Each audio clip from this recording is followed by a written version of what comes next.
नमस्कार। हिंदी कक्षा में आपका हार्दिक स्वागत और अभिनंदन। प्यारे बच्चों, आज जो मैं अध्याय लेकर आई हूँ वो कक्षा 11 के लिए है। कक्षा 11वीं की वेतान पुस्तक से एक अध्याय हम आज पढ़ने वाले हैं जिसका शीर्षक है आलो अंधारी, जिसे लिखा है बेबी हालदार ने। एक घरेलू नौकरानी के रूप में कार्यरत बेबी हालदार ने अपनी आत्मकथा आलो अंधारी के माध्यम से लेखन के क्षेत्र में एक ऐसी यात्रा प्रारंभ की जो न तो पहाड़ों की है, न समुद्र तट की, न ही किसी स्टडी रूम की, बल्कि यथार्थ की आंच से तपते उस रेगिस्तानी जीवन की है जिसमें नायिका और लेखिका बेबी हालदार 13 वर्ष की आयु में विवाहित होकर जीवन की सबसे संवेदनशील उम्र में ही पति के 3 बच्चों की मां बन जाती है। पति के अत्याचारों से तंग आकर वह अपने बच्चों के साथ अंततः अकेले अपने जीवन के कटु यथार्थ का सामना करती है। उन्होंने किन मुसीबतों को झेला, उनके जीवन में क्या क्या कठिनाइयाँ आई, इसके बारे में हम पढ़ना शुरू करते हैं। यहाँ पर पाठ के कुछ मुख्य बिंदु आपको बताती जाऊंगी जिसके आधार पर पाठ का सारांश है, आप इसे समझिए। लेखिका अपने पति से अलग अपने 3 छोटे बच्चों के साथ किराए के मकान में रहती है और उसे हर पल एक चिंता सताती रहती है कि उसे काम कब मिलेगा। यदि वह काम नहीं मिला तो अपने बच्चों का पालन पोषण कैसे करेगी। इसी चिंता में वो सारा दिन काम खोजती रहती है, एक घर से दूसरे घर काम पूछती रहती है। उसके जितने भी जान पहचान के लोग थे उनको भी उसने बोल दिया था कि मेरे लिए कोई काम ढूंढो। उसे यह भी चिंता रहती है कि महीना पूरा होने पर वह घर का किराया कैसे देगी। यदि इससे कम किराए पर और घर नहीं मिला तो वो कहाँ जाएगी, अपने 3 बच्चों को लेकर वो कहाँ जाएगी। शाम को जब वो घर आती तो पास पड़ोस की औरतें उससे काम मिलने के बारे में पूछती है और काम नहीं मिलता है। यह बात सुनकर वो लेखिका को सांत्वना देती है कि जल्दी ही तुम्हें कहीं काम मिल जाएगा। लेखिका को अकेले रहते देख पास पड़ोस के लोग तरह तरह की बातें बनाते हैं और उससे बहुत से प्रश्न पूछते हैं। तुम यहाँ अकेली रहती हो? तुम्हारा स्वामी, जिसे पति कहकर संबोधित करते हैं, कि तुम्हारा स्वामी कहाँ है? तुम कितने दिनों से यहाँ रह रही हो? तुम्हारा स्वामी क्या करता है? तुम यहाँ अकेली रह सकोगी?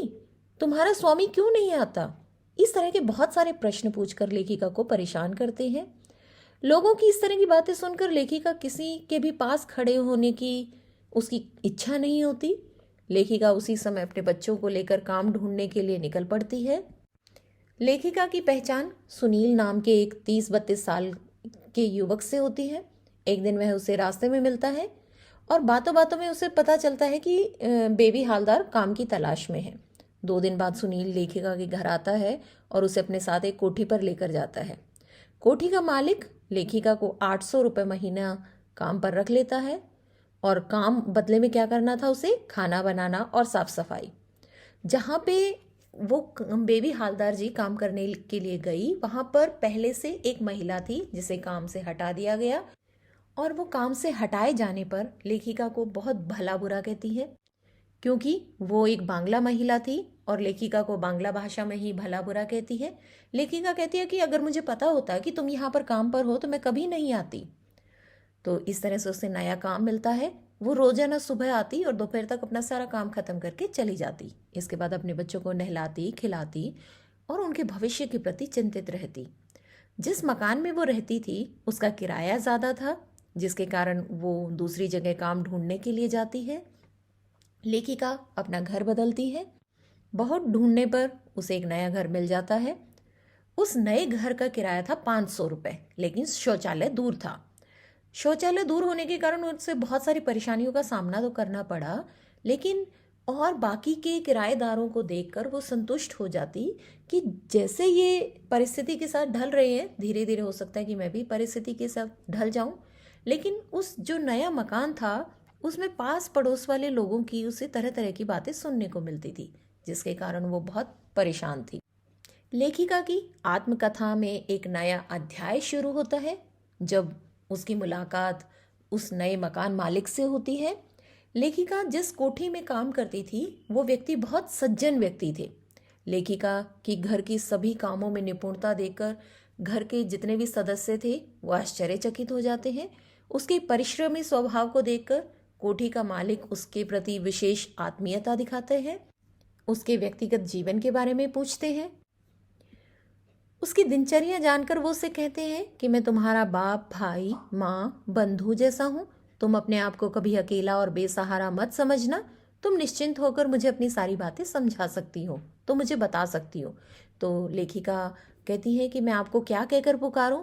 तब उन्होंने सज्जन व्यक्ति ने कहा कि मेरे बच्चे मुझे तातुश कहकर पुकारते हैं। तातुश जिसका अर्थ होता है बाबा, कि तुम मुझे भी वही कह सकती हो। तभी से बेबी मकान मालिक को तातुश कहकर संबोधित करती है। कोठी के मालिक के साथ साथ घर के सभी सदस्यों द्वारा उसे बहुत आदर और सम्मान दिया जाता है। तातुश द्वारा लेखिका को लेखन के लिए प्रोत्साहित करना। एक दिन तातुश ने कहा कि तुम ऊपर वाले कमरे में जाकर डस्टिंग कराओ। तो लेखिका वहां पर गई, जिसमें एक अलमारी थी और अलमारी में बहुत सारी किताबें रखी थी। उन किताबों में से एक बांग्ला किताब उसके हाथ में लग गई। वो बांग्ला किताब को उलट पलट कर देखती है। उसी समय तातुश वहां आ जाते हैं। तातुश द्वारा पूछने पर वह बताती है कि वह 6ठी 7वीं तक पढ़ी है। तातुश उसके शौक को देखकर कि वो किताबों के प्रति कितनी रुचि रखती है, ऐसे शौक को देखकर उसे एक कॉपी और पेन देते हैं और कहते हैं कि तुम दोबारा से पढ़ना लिखना शुरू करो। शुरू में तो लेखिका को बहुत परेशानी हुई क्योंकि काम ज़्यादा था, लेकिन फिर भी थोड़ा बहुत समय निकालकर, काम के बाद थोड़ा बहुत समय निकालकर रात के समय कुछ लिखने का अभ्यास करती। लेखिका को समझ नहीं आ रहा था कि लिखूं तो आखिर क्या लिखूं। तब तातुश ने कहा कि तुम अपने जीवन के बारे में लिखो, तुम अपने बारे में लिखो। तो उसने थोड़ा थोड़ा लिखना आरंभ किया और धीरे धीरे वह शौक उसकी आदत में बदल जाता है और वह प्रतिदिन कुछ न कुछ लिखती रहती है। लेखिका अपने तीनों बच्चों के साथ समाज में अकेली रहती है, जहाँ पर उससे तरह तरह के प्रश्न किए जाते हैं। कुछ लोग उससे अभद्र व्यवहार भी करते हैं। एक दिन जहाँ पर वो रहती है, उसके मकान मालिक का बेटा आता है, उससे बातें करने लगता है। बेबी बातों में कोई दिलचस्पी नहीं दिखाती, फिर भी वो दरवाजे के पास बैठ जाता है। वो दरवाजे के पास इस तरीके से बैठ जाता है कि लेखिका चाहकर भी बाहर नहीं आ सकती। अब एक दिन उस पर मुसीबतों का और पहाड़ टूट पड़ता है। जैसे ही लेखिका घर लौटती है, काम से जब वो लौटती है तो देखती है कि उसके दोनों बच्चे, क्योंकि एक बेटा तो उसका काम के सिलसिले में कहीं दूर लगा हुआ था, कहीं और नौकरी करता था, किसी और घर में काम करता था। लेखिका के 2 बच्चे उसके पास ही थे। जैसे ही वो काम से लौटी, उसने देखा उसके बच्चे रो रहे हैं, घर टूटा हुआ है, सामान बाहर बिखरा हुआ है। ये सब देखकर वह भी रोने लगती है। उस घर के अतिरिक्त और भी घरों को तोड़ा गया था, लेकिन बाकी के घरों में कोई ना कोई व्यक्ति था, मर्द था, जो अपने सामान को इकट्ठा करके नए घर की तलाश में निकल चुके थे। लेकिन लेखिका ऐसे समय में कहाँ जाती, कहाँ नया घर ढूंढती? उसके लिए नया घर मिलना इतनी जल्दी नया घर मिलना भी मुश्किल था। लेखिका पूरी रात खुले आसमान के नीचे बिताती है। लेखिका को दुख था कि उसके दोनों भाई आसपास रहते हैं। हालांकि दोनों भाइयों को पता है कि लेखिका बेघर हो चुकी है, उसका घर तोड़ दिया गया है, फिर भी वो उनमें से कोई भी भाई उसकी खोज खबर या सहायता करने के लिए नहीं आया। तातुश द्वारा लेखिका को आश्रय देना। जब तातुश को पता चलता है कि लेखिका बेघर हो गई है, तुरंत उसे अपने घर में आश्रय देते हैं और उसके बच्चों को भी पर्याप्त मात्रा में सुख सुविधाएं देने का प्रयास करते हैं। तातुश ये ध्यान रखते हैं कि उन्हें समय पर खाना मिले, बच्चों को समय पर खाना मिले। अगर वो बीमार पड़ जाते हैं तो उनकी दवा का प्रबंध भी वो करते हैं। तातुश के व्यवहार को देखकर लेखिका आश्चर्यचकित हो जाती है। उसे विश्वास नहीं होता कि इतने अच्छे इंसान भी इस दुनिया में हैं। तातुश की सहायता से उसके बड़े बेटे को पास बुला लिया जाता है और वहीं आसपास कुछ काम सिखाया जाता है, जिससे वो सही तरीके से रोजगार प्राप्त कर सके। तातुश के व्यवहार को देखकर लेखिका सोचती है कि तातुश पिछले जन्म में उसके बाबा रहे होंगे। यहाँ तक का सफर था लेखिका का जीवन के प्रति संघर्षों का। अब सफर शुरू होता है लेखिका के लेखन कार्य का, और जिसमें प्रोत्साहित करते हैं तातुश और तातुश के मित्र। लेखिका को अब किताब अखबार पढ़ने व लेखन कार्य करने में रुचि और आनंद आने लगता है। तातुश उसके लेखन की फोटो को अपने पास रख लेते हैं और अपने मित्रों को भेज देते हैं। बेबी का लेखन कार्य तातुश को तो प्रभावित करता ही है, साथ साथ जो उसकी फोटोकॉपी अपने फ्रेंड्स के पास भेजते थे, अपने मित्रों के पास भेजते थे, वो भी उनके लेखन कार्य से बहुत प्रभावित होते हैं और पत्रों के माध्यम से उसका उत्साह बढ़ाते हैं। लेखिका तातुश के मित्र को जेठू तथा शर्मिला को दी कहकर संबोधित करती हैं। जेठू लेखिका को आशा पूर्णा देवी नाम की एक प्रसिद्ध लेखिका का उदाहरण देकर उनका हौसला बढ़ाते हैं। तातुश के छोटे लड़के अर्जुन के 2 मित्र और आकर वहीं रहने लगते हैं और उनका काम भी वो खुशी खुशी करती है। तातुश ने सोचा कि सारा दिन काम करने के बाद लेखिका बहुत थक जाती होंगी। उसने लेखिका को कहा कि बेटा तुम रोज शाम को पार्क में जाया करो, वहाँ बच्चों को घुमाने ले जाया करो, वहाँ पर नए नए लोगों से मिलो जुलो, बातें करो। लेखिका की पहचान एक बंगाली लड़की से हुई, लेकिन वो लड़की जल्दी ही उससे बिछड़ गई। लोगों की दुर्व्यवहार के कारण लेखिका पार्क में भी जाना छोड़ देती है। एक दिन लेखिका के पिता उससे मिलने आते हैं। बेबी पूछती है माँ कैसी है, तो उनके पिता बताते हैं तो माँ का तो निधन हो चुका है। माँ के निधन की खबर सुनकर रोने लगती है, लेकिन इससे ज़्यादा बुरा उन्हें तब लगता है जब उन्हें पता चलता है कि उसके भाई और भाभी को पता था कि माँ की तबीयत खराब है, फिर भी उन्होंने माँ से मिलने के लिए एक बार भी नहीं बुलाया। लेखिका के बाबा उसके पढ़ने लिखने और उसके जीवन के सुख को देखकर निश्चिंत हो जाते हैं और जाते जाते कहते हैं कि बच्चों का ध्यान रखना।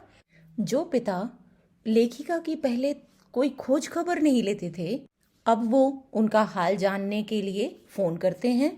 लेखिका ने जैसे जैसे लिखना प्रारंभ किया, उसके पास प्रोत्साहन के लिए पत्र आने लगे।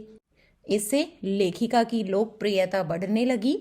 लेखिका की पत्रों के माध्यम से कोलकाता में जेठू और शर्मिला दी तथा दिल्ली में रमेश बाबू से घनिष्ठ मित्रता हो जाती है।